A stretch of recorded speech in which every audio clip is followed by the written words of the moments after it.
Tapos situación de debe tumulak pa Singapore, Singapore do debe.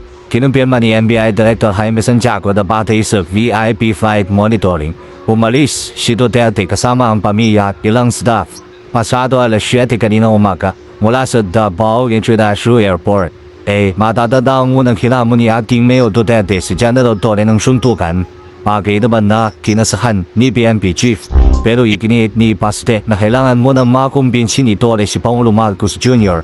na obligahin ng lahat na halal opisyal na magpa-hair follicle blood test bago matuloy yung laban. Pakiusapan mo yung amo mo na presidente that all elected officials should undergo a hair follicle drug test.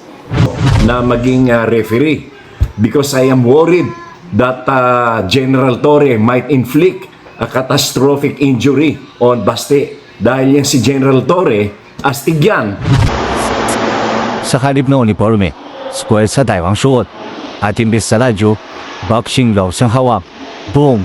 Unang araw pa lang, kumatawag sa training si PNP Chief Police General at Nicolas Soy III sa boxing gym ng PNP Sports Center sa Campo Crame. Boom! Boom! Boom! At 6 na rounds ang technique, footwork at diskarte. Bakit kamo? Kumasa kasi siya sa kamong suntukan ng ating Davao City Mayor na si Baste Duterte. Hindi ito typical showdown. Boxing match for a cause daw ito para sa mga beat. Mahina na nga ako eh.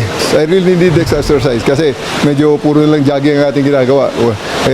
Kuwan yan eh. Medyo hindi na masyadong ginagamitan ng talent yun eh. Takbo lang ng takbo eh.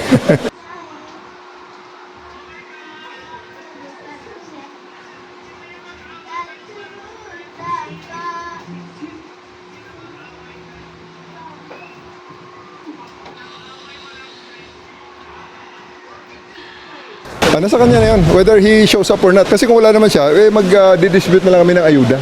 Kung matutuloy ang Malacanang naman, dito lang ang mensahe. Kung matuloy man, good luck. Kaninang umaga, hindi na rin tala ni Torre ang ulan habang nagjo-jogging sa PNP OVA. Ayon kay PNP spokesperson na Jean Facaido, nakasampung ikot sa OVA si Torre. Nagbabalita mula sa fine line.